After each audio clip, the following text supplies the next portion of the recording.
आश्वासन.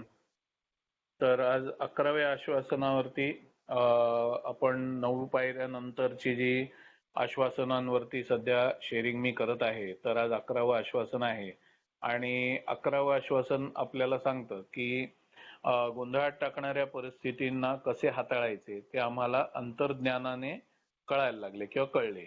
अंतर्ज्ञानाने म्हणजे उत्स्फूर्तपणे आपल्याला कळायला लागले. तर हे आश्वासन आपण आज शेअर करणार आहे मी.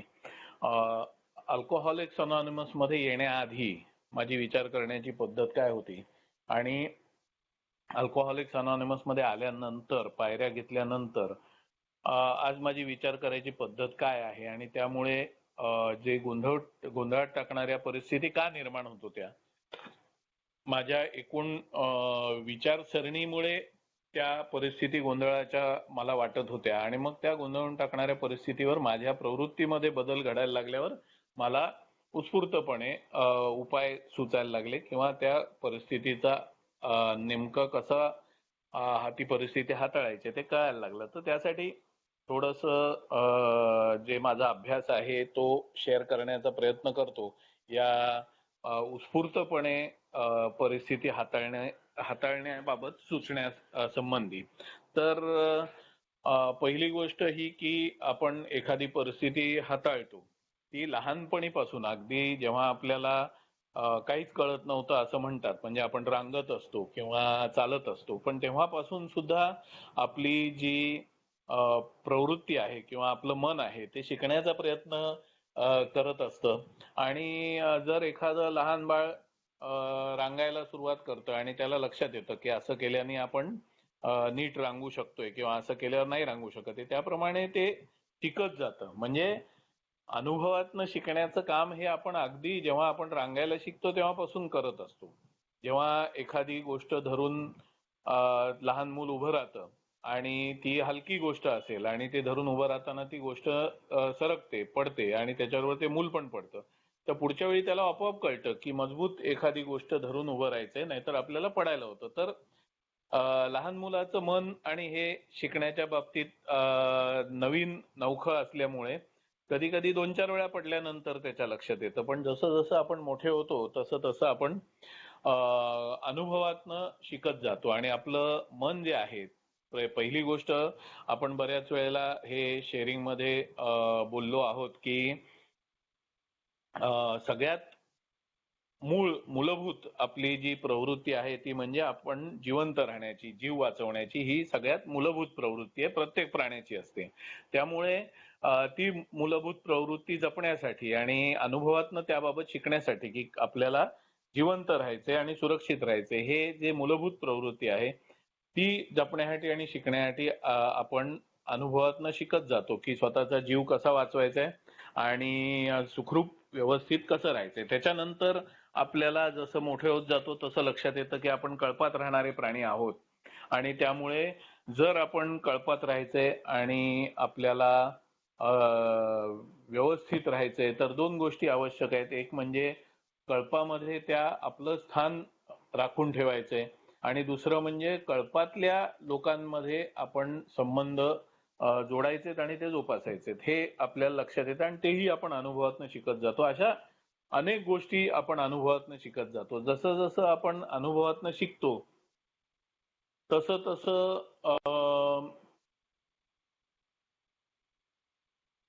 आपल्या वैचारिक अवस्थेमध्ये आणि आपल्या भावनिक अवस्थेमध्ये बदल घडत जातात आणि आपण भावनिक दृष्ट्या प्रत्येक गोष्टीला कसा म्हणजे हाताळायचं किंवा एखादी घटनेला उत्तर कसं द्यायचं, एखाद्या घटनेला आपल्याकडून काय उत्तर असेल ते आपण देतो आणि जसं जसं हे भावनिक घडण होत जाते किंवा ही वैचारिक घडण होत जाते तसं आपण उत्स्फूर्तपणे या गोष्टींना आपण ते उत्तर किंवा आपल्याकडून जो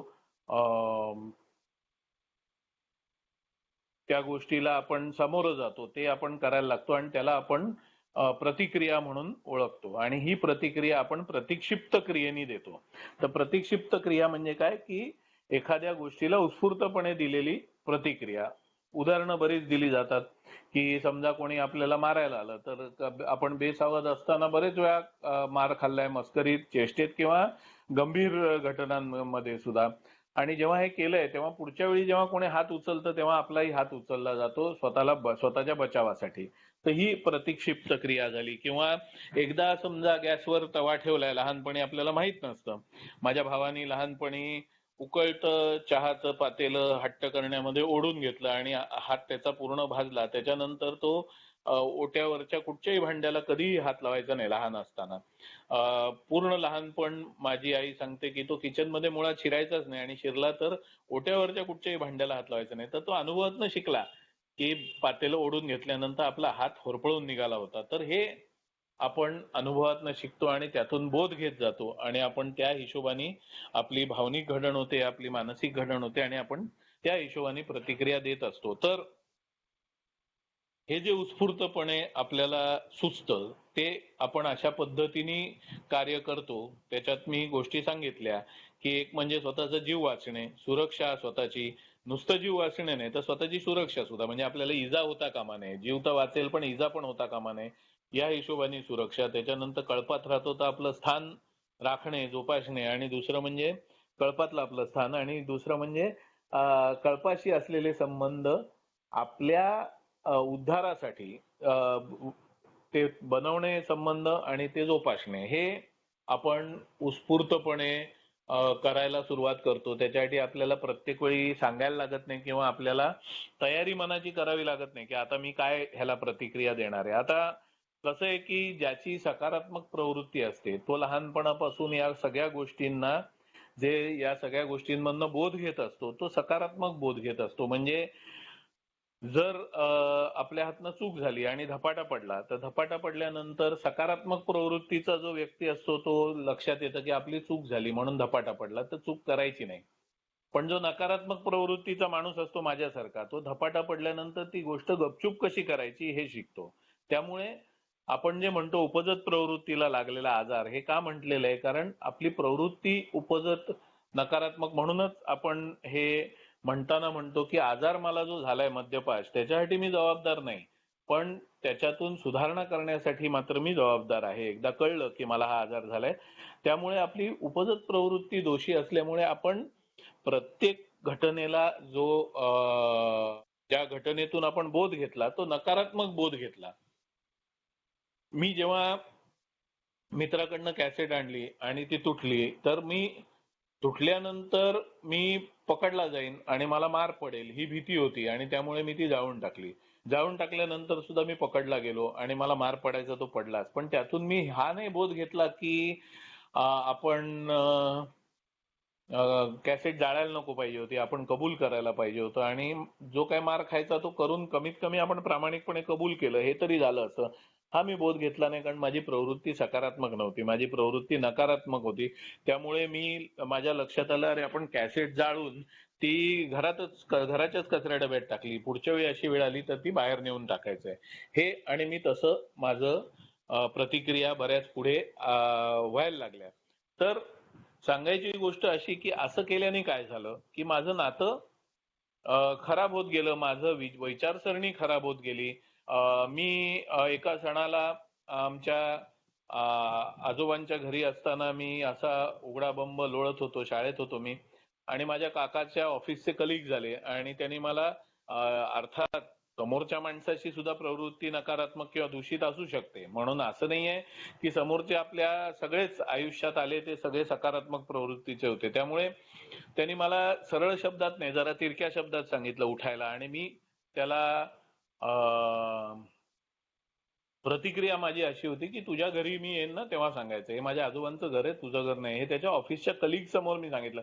तर ही प्रतिक्रिया का मी दिली? कारण लहानपणापासून जेव्हा जेव्हा मला टोकलं गेलं, माझी टीका केली गेली, तेव्हा मी त्या टोकण्यातनं त्या टीका करण्यातनं मी सकारात्मक दृष्टीने शिकलो नाही, मी नकारात्मक दृष्टीने शिकलो. म्हणजे प्रत्येक ठिकाणी आपल्याला कोणी चूक सुधारत असेल तर आपण सुधारत सुधारत अशी अवस्था गाठायची की आपल्याला कोणी चूक दाखवणार नाही, कारण आपण करणारच नाही.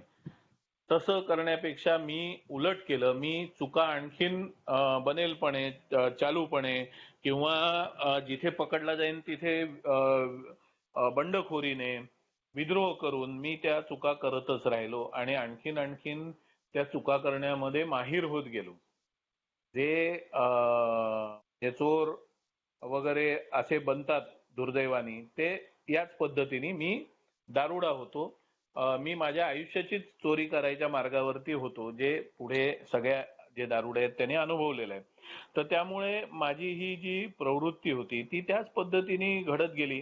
मी एकदाही काहीतरी घटनेला चांगली प्रतिक्रिया देऊ शकलो नाही. माझे कामगार जेव्हा चुका करायचे तेव्हा मी त्यांना शिव्याच द्यायचो.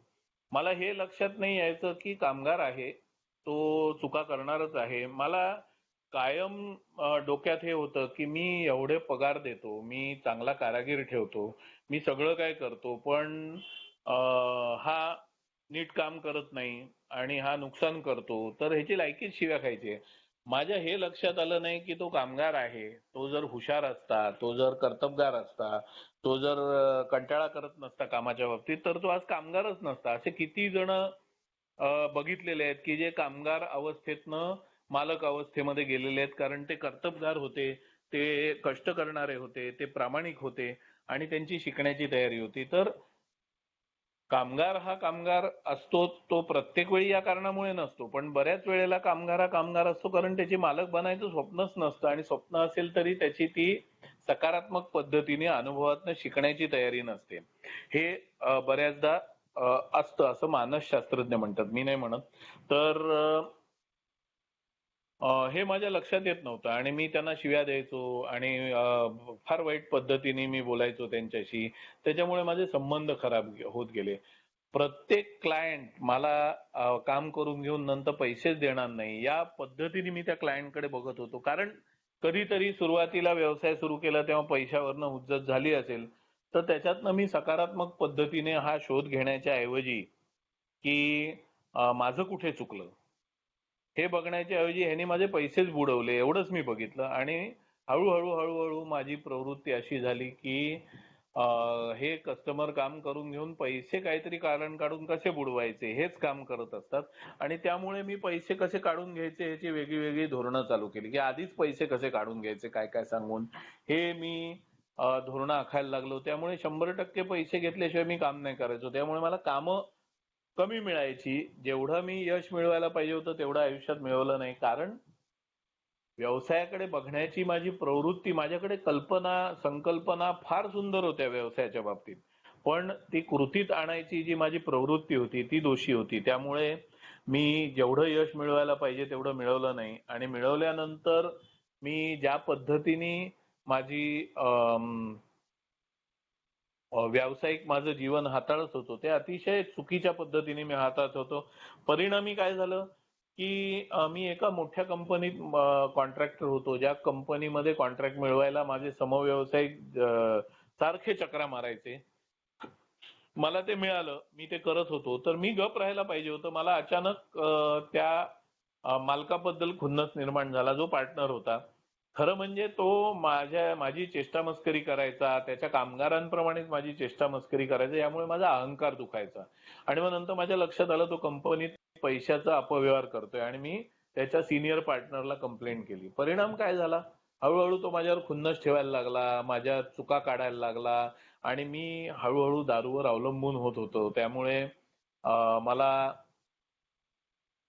चुका आणखीनच माझ्या हातनं होत होत्या आणि त्यांनी एक दिवस जो मेन पार्टनर होता त्याला दाखवून दिलं की हा चुका करतोय आणि त्यामुळे आपली कंपनी बदनाम होणार आहे, तर तू विचार कर. आणि मग त्यांनी मला ऑप्शन दिला, मेन पार्टनर होता, की तू बाबा माझ्याशी इमानदार आहे, सगळं ठीक आहे, पण तू कॉन्ट्रॅक्टर म्हणून काम नीट करत नाहीस, एक तर काम सुधार नाही तर बघ.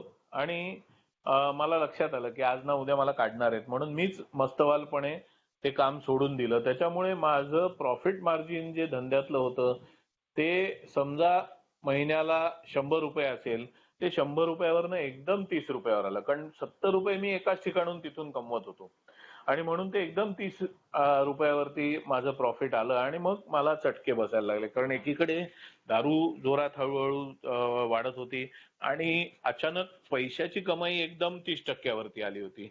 त्याच्यामुळे मी म्हणून बरेच वेळा शेअर केलेलं आहे याआधी की मी आर्थिकदृष्ट्या आपटलो केवळ दारूमुळे नाही. माझी प्रवृत्ती माझी वृत्ती ही मला महागात पडत गेली. माझ्या कल्पना संकल्पनांनी खरंच मस्त व्यवसाय मी सेट केला. पण माझ्या वृत्ती प्रवृत्तीमुळे मी ते सगळं बंगला मीच बांधलेला ओढून खाली आणला. हे मला फार नंतर हे सगळं मी शेअर करतोय, ते मला ए मध्ये आल्यानंतर आढावा घेतल्यानंतर लक्षात आलं. आधी नाही माझ्या लक्षात आलं काही सुद्धा. तर मी तो व्यवसाय घालवला. दारूच्या बाबतीत सुद्धा जे मी मगाशी शेअर केलं की आपण अनुभवातनं आपली भावनिक अवस्था बदलत जाते, आपली वैचारिक अवस्था बदलत जाते आणि त्याप्रमाणे आपण प्रतिक्रिया देत असतो. तर दारूच्या बाबतीत माझी प्रतिक्रिया नकारात्मक माझी प्रवृत्ती असल्यामुळे दारू पिऊन जेव्हा मी मार खात होतो, दारू माझी वाढत होती, त्याच्यामुळे मी सकारात्मक त्याला प्रतिक्रिया देऊ नाही शकलो. माझी भावनिक घडण आणि वैचारिक घडण ही सकारात्मक नाही झाली. की नाही आपल्याला काहीतरी गडबड आहे, दारू आपल्याला मॅनेज होत नाहीये, आपल्याला याबाबत काहीतरी विचार करायला पाहिजे. हे सकारात्मक दृष्टीने न करता मी नकारात्मक दृष्टीने म्हणजे कशी मॅनेज होत नाही, म्हणजे जणू काय माझं दारूशी हेच लागले काय द्वंद्व युद्ध की कसा मी जिंकत नाही, अशीच कुठेतरी हे झाली. आणि मग मी ती जिद्दच केली की कसा जिंकत नाही मी बघूया. आणि एकीकडे माझं अवलंबित्व दारूवर वाढत गेलं, दुसरीकडे ॲलर्जी पार्ट असल्यामुळे मी मापात पिऊ शकत नव्हतो. या दोन्ही गोष्टींमुळे मी आपट्या खातच होतो आणि माझा झगडा चालू होता. मी कधीही प्रामाणिकपणे मदत मागून त्याच्यातनं बाहेर यायचा प्रयत्न नाही केला. जगातले मी कैक लोक जगातले मी बघितले की जे स्वतः करू शकत नाहीत त्यासाठी लगेच मदत मागतात लगेच. मी कायमच भरपूर नुकसान झाल्यानंतर मी मदत मागितलेली आहे. मी कधीच वेळेत मदत मागितली नाही. कारण कायम माझी जी अहंकारी प्रवृत्ती, माझा जो स्वतःला काहीतरी महान ग्रेट समजण्याचा माझा स्वभाव होता, त्यामुळे मला मदत मागणं म्हणजे एवढं कमीपणाचं की मी रस्ता शोधत जायचो तेव्हा एकाला चुकून विचारायचो कधी विचारलं तर, पण त्यांनी एकदा सांगितल्यानंतर मी शोधत जायचो. माझ्याबरोबर बायको असेल किंवा कोणी असेल त्याला विचारूया. मी म्हटलं सारखं काय विचारायचं. म्हणजे आपल्याला अनोळखी आपण एरियामध्ये गेलोय, आपल्याला एखादी जागा शोधायची तर विचारायला काय हरकत आहे. त्याच्यातही मला कमीपणा वाटायचा की विचारायचं काय, त्यात शोधूया. आणि मी तासनतास वाया गेल्यानंतर कधी कधी विचारलेलं आहे की, आणि मग लक्षात यायचं आपण पूर्णपणे चुकीच्याच एरियात आलेलो आहोत. तर हे माझ्या बाबतीत वारंवार होऊन सुद्धा मी पुढच्या वेळी काही सुधारलो नाही. पुढच्या वेळी दुसऱ्या एरियात गेल्यानंतर अरे आपण मागच्या वेळी स्वतःचीच चालवली आणि बराच वेळ शोधलं, त्याच्या आधी 10 वेळा असं झालं. त्याच्याबाबत एक सभासद ठाण्यातला एक उदाहरण सांगतो की एका खोलीतनं एकाला बाहेर पडायचं असतं म्हणजे दारुड्याला, आणि खोलीच्या एका बाजूला दरवाजा असतो आणि बाकी सगळीकडे भिंती असतात. तो ज्या बाजूला दरवाजा नाही त्या बाजूनी बाहेर जायचा प्रयत्न करतो, जोरात जाऊन भिंतीवर आदळतो, जोरात जाऊन प्रत्येक वेळी त्याचं डोकं फुटतं, नाक फुटतं, काहीतरी त्याला इजा होते. तो त्याला मलमपट्टी करतो, चांगला होतो, पण तो परत त्या भिंतीवर जाऊन आपटतो. त्याचा हट्ट असतो की इकडून मी जातोय तर तिकडेच दरवाजा पाहिजे. पण तो वळून तो दरवाजा शोधायला जात नाही की दरवाजा इकडे नाहीये, मी दरवेळी इजा होते मला, तर दरवाजा कुठे आहे बाबा, आपण वळून बघूया. तो पाठीमागे वळून बघत नाही जिथे दरवाजा असतो आणि तो कायम स्वतःचं डोकं फोडून घेतो. तर ही माझी प्रवृत्ती आहे. पण ती प्रवृत्ती अशीच झाली नाही, माझी दूषित होती पण एवढी नव्हती. म्हणूनच आपल्याला दुसरी पायरी सांगते की उच्च शक्ती माझा मानसिक निरोगीपणा पुनर्प्रस्थापित करेल. कारण माझी वृत्ती एवढी दूषित नव्हती. ती अनुभवातनं मी सकारात्मक न शिकता, अनुभवातनं सकारात्मक बोध न घेता नकारात्मक बोध घेत गेलो, त्याच्यामुळे ती अशा प्रकारे घडली. आणि तेही माझं दुर्दैव की माझी प्रवृत्तीच तशी होती. मी कितीही काही सकारात्मक, मला लहानपणी माझी आजी इसापनीतीतल्या गोष्टी सांगायची, रामायण महाभारतातल्या गोष्टी सांगायची. मी कुठच्याही धर्माचा पुरस्कार करत नाही, ज्या गोष्टी आजी सांगायची ते सांगतोय. तर मी त्यातून शिकलो नाही. शाळेमध्ये आम्हाला वेगवेगळ्या बोधपर कथा असायच्या, मी त्याच्यातनं शिकलो नाही. मी प्रत्येक ह्याच्यातनं बघायचो ना की कसा तो लबाड कोल्हा असं करायचा आणि मग नंतर शेवटला तो पकडला गेला आणि त्याला शिक्षा आली. तर तो लबाड कोल्हा लबाडी करायला कुठे चुकला हे मी बघायचो. मला कुठेतरी सुरुवातीला आनंद व्हायचा की लबाड कोल्हा पकडला गेला, पण नंतर जशी माझी प्रवृत्ती अजून दूषित होत गेली ना, तसं मी लबाड कोल्हा लबाडी करायला कुठे चुकला आणि मी त्याच्या जागी असतो तर काय प्रकारची लबाडी केली असती, अशाच प्रवृत्तीत मी विचार करायला लागलो आणि हळूहळू मला म्हणजे हिरो मूर्ख आणि विलन कसा हुशार आहे हे बघायला लागलं. अर्थात सुदैवाने मी शेवटपर्यंत हिरोच्याच पक्षात राहिल्यामुळे मला सुधारायची इच्छा झाली. मी जर तो पक्ष बदलून विलनच्या पक्षात कधी गेलो असतो तर माझी सुधारणा अजूनच कठीण होऊन गेली असती. हे मी कथांच्या हिशोबाने सांगत नाही, हे माझ्या प्रवृत्तीबद्दल बोलतोय. त्यामुळे कथांमधनं आणि कथांकडे माझ्या मनाचा कल कुठे आहे त्याच्यावरनं माझी प्रवृत्तीचं चित्रण होतं, म्हणून या पद्धतीने सांगायचा मी प्रयत्न करतोय. तर माझ्या कुटुंबामध्ये माझे लहानपणापासून माझे वडील त्यांची एक प्रवृत्ती होती, चुकीची का बरोबर ह्याच्यात मी पडणार नाहीये, पण ते लहानपणी स्वतःचं शिक्षणासाठी दुधाची लाईन टाकायचे, पेपर लाईन टाकायचे आणि त्यातून त्यांनी स्वतःचं शिक्षण केलं. कारण माझे आजोबा टॅक्सी ड्रायव्हर होते, तर माझ्या आजोबांची प्रवृत्ती अशी होती की ते त्या दिवसापुरतं घर चालेल एवढे पैसे कमवले की घरी निघून यायचे. मग ते पैसे अर्ध्या तासात मिळाले तरी निर्व्यसनी होते, पण अतिशय आळशी आणि ते असं करायचे. त्याच्यामुळे वडिलांना स्वतःचं शिक्षण स्वतः करायला लागलं आणि म्हणून वडिलांनी आमचं शाळा आणि कॉलेज इतकं केल्यानंतर त्यांची अपेक्षा होती की आता पुढचं आमचं आम्ही बघावं. आता मूल जर मानसिकदृष्ट्या किंवा शारीरिकदृष्ट्या कमकुवत असेल तर त्याची आई वडिलांनी जोपासना किंवा त्याचा सांभाळ करायला पाहिजे. या प्रवृत्तीचे माझे वडील नव्हते. आता ते चूक का बरोबर पुन्हा मी म्हटल्याप्रमाणे त्यात पडणार नाही, पण मी या गोष्टीकडे सकारात्मकपणे बघू नाही शकलो की माझ्या वडिलांनी मला चांगली शाळा शिकवली, चांगली मुंबईतली नंबर 1 शाळेत मी होतो. त्यानंतर ज्युनियर कॉलेज करवलं, त्यानंतर मला इंजिनिअरिंगला घातलं, सगळं केलं. तर आता माझी जबाबदारी आहे स्वतःच्या पायावर उभं राहायची. आता त्यांची जबाबदारी नाहीये मला सांभाळायची, पण मी पुन्हा एकदा ते मला सांभाळायचे नाहीत म्हणून मी त्यांना दोष द्यायचो, ते मला मदत करायचे नाहीत त्याच्यामुळे त्यांना दोष द्यायचो आणि तो दोष जरी तोंडावर मी शब्दात देत नसलो तरी माझ्या वागण्यातनं तो प्रतिबिंबित व्हायचा. तेच आईच्या बाबतीत, बायकोच्या बाबतीतही तेच, की मी तिच्याकडनं अपेक्षा करायचो की तिने एक चांगली पत्नी व्हावी आणि त्याच्यासाठी मी अवाच्या सवा त्यागही केलेले आहेत. अवाच्या सवा मी तिच्यासाठी करण्याचा प्रयत्न केलेला आहे, अवाच्या सवा. पण तिची अपेक्षाच नव्हती ती की मी एवढं सगळं करावं. मी नॉर्मल जे सर्वसाधारणपणे जगात नवरे असतात तसं वागावं एवढीच तिची अपेक्षा होती. आणि अर्थात एखादा जर अतिरेकीपणे आपली सेवा करत असेल तर कोण नाही म्हणेल. तर मला काहीतरी मिळवायचं होतं यासाठी मी अतिरेकीपणे करत गेलो आणि मी करतोय हे दाखवत गेलो आणि तू करत नाहीयेस हे दाखवत गेलो. ह्याच्यात नेमकं काय चुकतंय हे सकारात्मकपणे न बघता मी त्यातून नकारात्मकच हे करत गेलो, आत्मकरुणेत गेलो की मी एवढा त्याग करतो, मी एवढं प्रेम करतो, मी एवढं काय काय करतो आणि मोबदल्यात मला काय मिळतं? शून्य. तर मुळामध्ये नातं हे समीकरण असं असतं की ते दोन्हीकडनं चालवलं जातं आणि त्यामुळे दोघांच्या मनात काय आहे त्याच्या मध्य गाठायचा असतो हे मला कधी कळलंच नाही. मी समोर नात्याचं भलं करायलाच निघालेलो. मी असं काही नातं उद्ध्वस्त करायला निघालो नव्हतं, पण भलं करायची माझी पद्धत ही नकारात्मक होती, सकारात्मक नव्हती, हेच माझ्या कधी लक्षात आलं नाही. आणि त्यामुळे नातं जोडलं जायच्या ऐवजी उद्ध्वस्त झालं आणि मला हे कळलंच नाही की एवढं सगळं करून सुद्धा नातं उद्ध्वस्त कसं झालं. आणि मग मी दोष, बट नॅचरली जर माझा एखाद्याचा समज असा असेल की त्याच्याकडून तो अतिशय नातं जपण्याचा प्रयत्न करतोय मात्र समोरून त्याला प्रतिसाद मिळत नाहीये तर मग तो नातं उद्ध्वस्त करण्यासाठी समोरच्याला जबाबदार धरतो. पण मी हे पडताळून बघत नव्हतो. मी त्याच्यामध्ये हे लक्षात घेत नव्हतो की समोरच्या व्यक्तीची ती काय मशीन नाहीये किंवा एखादं निर्जीव वस्तू नाहीये. समोरच्या व्यक्तीचे विचार आहेत, समोरच्या व्यक्तीची काहीतरी प्रवृत्ती आहे. त्यामुळे तिची पण बाजू समजून घ्यायला पाहिजे, समोरच्या लोकांची बाजू समजून घ्यायला पाहिजे, हा अँगलच नव्हता माझ्या प्रवृत्तीमध्ये, माझ्या भावनिक घडणीमध्ये, माझ्या वैचारिक घडणीमध्ये. समोरच्यांना पण विचार आहेत, समोरच्यांची पण मतं आहेत, ह्याला मी किंमतच देत नव्हतो.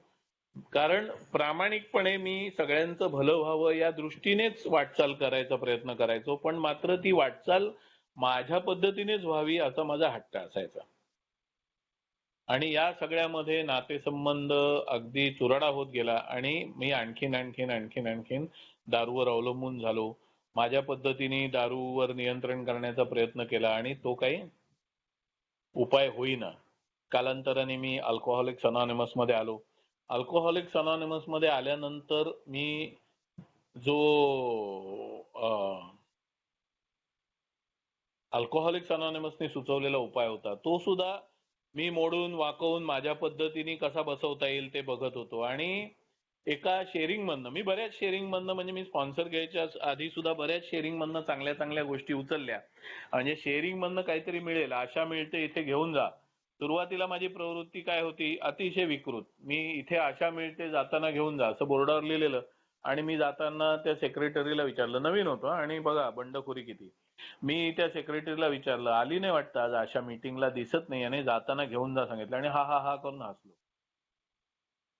जीव वाचवायचं ठिकाण, तिथे मी जीव वाचवायला आलोय आणि चाललंय काय. त्या सेक्रेटरीनी जोकिंगली घेतलं नाही. बाहेर जाताना मी त्यालाच शिव्या दिल्या की अरे मस्करी केली, एवढं काय जीव वाचवायचं जीव वाचवायचं आणि एवढं नाटक करायची काय गरज आहे, एवढं अवास्तव गांभीर्य कशाला. अरे पण तू कशाला, समोरचा विनोदी मनस्थितीमध्ये आहे का सध्या.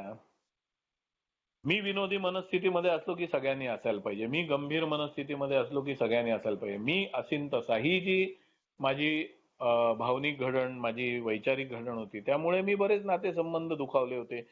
कालांतराने मला लक्षात जेव्हा आलं की येथे आशा मिळते, जाताना घेऊन जा. तर काय आशा मिळते, तर शेअरिंग मधनं काहीतरी मिळतं, घेऊन जा. मी आधी एकदा मार खाऊन तुलना करून मार खाल्ल्यानंतर मला लक्षात आलं की एक जण शेअर करत होता की इथे तुलना करू नका, पडताळून बघा, तुमचं काय गेलंय बघा, काय गेलं नाहीये ते बघू नका. आणि हळूहळू ते करायला सुरुवात केली. ही खरंच देवाची कृपा की मला इच्छा झाली की करून बघावं. आणि त्यापैकी एका शेअरिंग मध्ये एकाने शेअर केलं होतं की म्हणजे मी 2 वर्ष किंवा जास्त सोबर असेन, आणि तो सभासद नवीन नवीन आला. आणि नवीन नवीन असतानाच तो शेअर करत होता की त्यांनी कुठेतरी ऐकलेलं का वाचलेलं की माझ्या बाबतीत जे काही घडतं ते त्या घटनेमुळे किंवा जे कोणी बाकी जण करत असतात त्याच्यामुळे घडतच नाही. माझ्या बाबतीत जे काही घडतं ते मी काय प्रतिक्रिया देतो त्याच्यामुळे घडतं. आणि मी कायम प्रतिक्रिया नकारात्मक दिली आणि मी ते उचललं फटाकन. तोपर्यंत एवढी वैचारिक बदल झालेला की नवागत बोलतोय का स्लीप मेंबर बोलतोय का ओल्ड टायमर बोलतोय का कोण बोलतोय हे महत्वाचं नाही, बोलतोय ते कार्यक्रमाला धरून बोलतोय का आणि सकारात्मक बोलतोय का, एवढं कळण्या इतकी बुद्धिमत्ता होती मला की सकारात्मक आहे की नाही. आणि त्यामुळे मी ते उचललं आणि त्याच्यावरती विचार करायला लागलो की प्रतिक्रिया मी देतो ते त्यानंतर काही काळाने एकाने शेअर केलं आणि माझ्या स्पॉन्सरनी पण मला सांगितलं की काय होतंय अमर, हे आमची चर्चा चालू असताना मी म्हटलं माझी इच्छा आहे हो सुधारायची, माझी इच्छा आहे बदल करायची, प्रामाणिकपणे सांगतो. पण मी घटना घडली ना की मी पटकन ते कृती करून जातो आणि पटकन ती कृती करून गेल्यानंतर मला कळत नाही काय करायचं. सुरुवातीला माझी जी प्रतिक्रिया होती ती माझ्या वैचारिक अवस्थेमुळे होती, भावनिक अवस्थेमुळे होती. त्यामुळे स्पॉन्सरनी सांगितलं अमर, वैचारिक अवस्था आणि भावनिक अवस्था बदलायला पाहिजे, तोपर्यंत प्रतिक्रिया नकारात्मकच येणार आहे. आणि म्हटलं मग तोपर्यंत काय करायचं, तोपर्यंत ही अशीच भांडणं, असंच तेढ, असंच वाईटपणा, असंच लोक माझ्याकडे बघून चेहरा वळवून निघून जाणार, असंच होत राहणार का, तर कठीण आहे मला सोबर राहणं. स्पॉन्सर म्हणाले नाही नाही, सुरुवातीला आपण जसं म्हणतो की दारू प्यायची नसेल तर जिथे दारू मिळते जाऊ नको, पोट रिकामं ठेवू नको वगैरे वगैरे, तसंच ते म्हणाले की सुरुवातीला जर आपली प्रतिक्रिया नकारात्मक येते तर आपण प्रतिसाद द्यायचा. प्रतिक्रिया हे मी एका शेअरिंग मध्ये ऐकलेलं, पण तेव्हा मी कार्यक्रमावरती राहायचा प्रयत्नच करत नव्हतो आणि त्यामुळे मला ते लक्षात आलं तरी मला वापरता नाही आलं, उपयोगात आणता नाही आलं. आणि स्पॉन्सरनी मला सांगितलं प्रतिसाद द्यायचा. प्रतिसाद द्यायचा म्हणजे काय की तेव्हा काही बोलायचंच नाही. समोरचा बोलत असेल किंवा एखादी घटना घडत असेल आणि शक्य असेल, हा काही ठिकाणी तेव्हाचं तेव्हा मत द्यायला लागतं किंवा तेव्हाचं तेव्हा आपल्याला उत्तर द्यायला लागतं, तेव्हा नाईलाज आहे. पण जिथे उत्तर द्यायची गरज नाहीये, आता मत द्यायची गरज नाहीये, तिथे गप्प राहायचं, निघून जायचं, त्याच्यावरती विचार करायचा शांतपणे. आणि शांतपणे विचार आणि सांगायची सवय कर, मी नंतर सांगतो, मी नंतर बोलतो. हे एका सभासदाच्या शेअरिंग मध्ये नाही, एका सभासदाच्या शेअरिंग मध्ये नाही. मी एका इंग्लिश पिक्चर मध्ये हे वाक्य ऐकलेलं की let us agree to disagree. म्हणजे आपलं दुमत आहे हे आपण मान्य करूया आणि एकमेकाच्या मताचा आदर देऊन आदर करून हा विषय इथे थांबवूया. कारण आपण एकमत होणार नाही आपलं. तर आपलं दुमत आहे हे आपण मान्य करूया आणि एकमेकाच्या मताचा आदर करून हे थांबवूया. तर मी ते उपयोगात आणायला लागलो आणि मी शेअर करायला लागलो की आपण let us agree to disagree. मला जिथे पटत नाही तिथे मी पूर्वी काय करायचो, मी समोरच्याला हे नमवून वाकवून मान्यच करायला लावायचो की तू चुकलेला आहेस आणि मी बरोबर आहे. मग कालांतराने मी जर त्याचं पटत नसेल तर कालांतराने मी एक गोष्ट शिकलेलो. अहंकारावरती जेव्हा मी चौथी पायरी घेत होतो आणि अहंकारावरती मी जेव्हा काम करत होतो तेव्हा माझ्या लक्षात आलं की मी एवढ्या चुका केल्या चौथ्या पायरीमध्ये मी शोधून काढल्या की मीच बरोबर असतो या भावनेतून मी बाहेर आलो आणि मी चुकू शकतो आणि समोरचा बरोबर असू शकतो या भावनेत आलो. त्यामुळे जेव्हा समोरच्याचं मत पटत नाहीये किंवा समोरची घटना पटत नाहीये, घडतंय ते पटत नाहीये, तेव्हा मी चुकू शकतो आणि समोरचा बरोबर असू शकतो असा विचार बॅक ऑफ द माइंड असल्यामुळे मी तेव्हा उत्तर द्यायचं किंवा काय बोलायचं किंवा काय सांगायचं, मत व्यक्त करायचं मी थांबवायचो. हे सुरुवातीला जमणं कठीण होतं, पण हळूहळू जमायला लागलं आणि मी प्रतिसाद द्यायला लागलो. म्हणजे विचार करून शांतपणे त्यावर साधक बाधक विचार करून स्पॉन्सरशी चर्चा करून मग मी जे उत्तर द्यायचंय, मत द्यायचंय, जे काय करायचंय ते करायचो. ज्याला प्रतिसाद म्हणतात हे मला स्पॉन्सरनी सांगितलं की डोंट रिॲक्ट, रिस्पॉन्ड असं जे इंग्लिशमध्ये आहे. तर मला ते करायला लागलो मी. कसं करायला लागलो मी सांगितलं. चौथ्या पायरीमध्ये आधी माझे दोष शोधून काढले. पाचव्या पायरीमध्ये ते स्पॉन्सरशी बोलतच होतो. सहाव्या पायरीमध्ये तयार झालो पूर्णपणे दोष काढून टाकायला. सातव्या पायरीमध्ये स्वतः यांत्रिकदृष्ट्या प्रयत्न करता करता माझ्या उच्च शक्तीकडे याचना करत राहिलो की हे दोष काढून टाकायला पाहिजेत. हे करायला लागल्यानंतर आणि हे करायला एक ओघ आणि एक सातत्य यायला लागल्यानंतर मला बाकी जे फॉर्म्युले आहेत जे मी आता सांगतोय की प्रतिक्रिया नाही द्यायचा, प्रतिसाद द्यायचा, हे मला जमायला लागलं आणि जसं जसं दोषांवर काम करायला लागलो तसं पूर्ण माझं चष्माच बदलला. म्हणजे तोच सभासद ज्याचं मी म्हटलं, ज्याचा म्हणजे उदाहरण तो द्यायचा ते सांगितलं की भिंतीवर डोकं आपटलं पण दरवाजानी जायची तयारी नाही भिंतीतनं. तोच सभासद आणखीन एक सांगायचा की मी हिरवा चष्मा घातला की मला सगळं हिरवं दिसतं, लाल चष्मा घातला की मी सगळं लाल दिसतं, हे तो सांगायचा. त्यामुळे माझा चष्मा बदलला. माझं जे सगळ्या गोष्टींकडे नकारात्मक पद्धतीने बघायचं जी प्रवृत्ती होती ती बदलायला लागली. प्रवृत्तीत बदल व्हायला लागल्यानंतर समोरच्याला मतं आहेत, समोरच्याच्या पण काही इच्छा आहेत, या अँगलनी मी बघायला लागलो आणि बघू शकलो जेव्हा, तेव्हा हळूहळू माझं जे विचार करण्याची पद्धत होती, घटनेतनं बोध घ्यायची पद्धत होती ती बदलायला लागली. प्रत्येक घटनेतनं जो मी नकारात्मक बोध घेत होतो ते बदलायला लागलं आणि हळूहळू मी सकारात्मक बोध घ्यायला लागलो प्रत्येक परिस्थितीतनं आणि त्यामुळे मग दिसायला लागलं की कामगार हा कदाचित बुद्धिमत्तेने कमी असेल, कदाचित आळशी असेल, कदाचित त्याला आशाच उरली नसेल जीवनात की आपण पण कधीतरी मालक होऊ शकतो आणि म्हणून मग आहे ते पाट्या टाकायच्या, संध्याकाळी पगार मिळतोय म्हणजे महिन्याच्या शेवटला पगार मिळतोय याच वृत्तीत तो राहत असेल. बऱ्याच शक्यता आहेत. तर मला त्याच्याकडून काम काढून घ्यायला पाहिजे. मी त्याला काम सोपवून निघून गेलो तर कामाची वाट लागणार आहे. म्हणजे माझी उपस्थिती आवश्यक आहे. मला आजही ते पटत नाही. त्यामुळे मला हे बराच अभ्यास स्वतःचा केल्यानंतर लक्षात आलं. म्हणजे मी बरेच वेळा असं करायचो की 4 कामगार लागणार असेल तर 3च आणायचो आणि मी स्वतः हमाली करायचो. पण मला ती हमाली झेपायची नाही कारण सवय नव्हती. दारूमुळे प्रकृती खराब झालेली होती आणि मला ते झेपायचं नाही. पण कालांतराने माझ्या लक्षात आलं की माझी वृत्ती जी आहे ती स्वतः काम करायची आहे किंवा मग ते लावून दिलं की त्यांनी करायचे. मी थांबणार पण आणि करून पण तुझ्याकडनं घेणार हे माझी प्रवृत्ती नाही. त्यामुळे मला हळूहळू लक्षात आलं की व्यवसाय किंवा काम असं काहीतरी पाहिजे जे मी स्वतः करू शकतो. मला माणसाची गरज नाही. कारण मी ज्या क्षेत्रामध्ये होतो त्या क्षेत्रामध्ये माणसानीच करायचं, मी केवळ उपस्थित राहून त्याच्याकडनं करून घ्यायचं. मग मला तो माझा वेळ वाया घालवल्यासारखा वाटायचा. पण मी शिकलो पण हे की आता हा व्यवसाय करतोय तर मला ते करायला पाहिजे आणि मी करत राहिलो. मला आवडायचं नाही पण मी करत राहिलो. म्हणजे सगळ्याच गोष्टी अगदी सहजपणे आणि व्यवस्थितपणे जमतात असं नाही.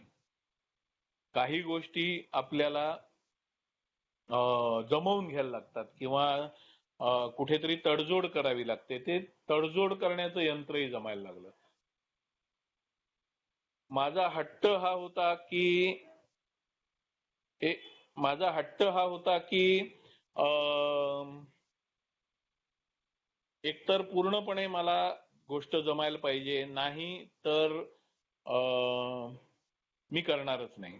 पण नंतर माझ्या लक्षात आलं की प्रयत्न करून जेवढं झेपतंय तेवढं मिळवायचं, बाकी तडजोड करायची. माझ्या प्रवृत्तीत 100% बदल इतक्या सहजपणे होणं कठीण आहे. त्याच्यामुळे तडजोड करणं गरजेचं आहे. ती तडजोड करायला लागलो मी. आणि म्हणून हळूहळू मला प्रतिक्रिया सकारात्मक यायला लागल्या. एक अनुभव शेअर करीन की मी आत्ताच काल परवा पण शेअरिंग मध्ये तो अनुभव शेअर केला की मी काही कामं जी पत्नीने करायला पाहिजेत घरातली ती करायला लागलो आणि पत्नी म्हणाली की तू करतोयस पण मी करीन असं नाही हा, म्हणून तू करायचं की नाही ठरव, मग नंतर तू म्हणशील मी करतो तू करत नाही. मी म्हटलं नाही नाही, मी घरातला एक घटक आहे आणि मला आता वेळ आहे म्हणून करतोय. कारण मी माझी वैचारिक घडण, माझी भावनिक घडण तशी करून घेतली. मी माझ्या दोषांवर काम करता करता की मी मोकळा आहे की नाही आता, आणि ते घरातलं काम राहिले आणि ती काम करते की नाही, ती बसून नाहीये की नाही, मग हे काम मी करू शकतो आणि मी ते करायला घेतलं. म्हणजे मी रोज करीन असं नाही, पण आज मी मोकळा आहे की नाही तर मी ते करायला हरकत नाही आणि मी करायला लागलो. मला कुठेतरी वाटायचं हे करायला लागलो तर रोजचं बंधन येईल. आणि बरोबर नेमकं त्या प्रवृत्तीत माझी बायको आजही असते की माझं कोणतंही काम ती करत नाही जे माझ्या लिस्टमध्ये आहे करायच्या. कारण तिला भीती असते, कारण मी पूर्वी तसा वागलेलो आहे की एक दिवस तिने केलं की मी हळूहळू ते काम तिच्याकडेच सरकवून टाकायचो. त्याच्यामुळे तिला आजही भीती आहे की याचं एकही काम केलं की हा हळूच माझ्याकडे सरकवेल, म्हणून ती करत नाही. पण मी शिकलो. माझ्याकडे आध्यात्मिक कार्यक्रम आहे, माझ्याकडे योग्य मार्गाने वाटचाल करायचा आता उपाय मला सापडलेला आहे, तर मी ते शिकलो आणि मी ते करायला लागलो. म्हणून हळूहळू मला प्रतिसाद न देता प्रतिक्रिया सकारात्मक द्यायला जमायला लागली. प्रतिसाद हा सकारात्मकच असावा हे अभिप्रेत आहे, असतोच असं नाही. कारण विचारच नकारात्मक असतील, म्हणजे भावनिक आणि वैचारिक घडणच नकारात्मक असेल तर प्रतिसाद सुद्धा नकारात्मकच जाणार.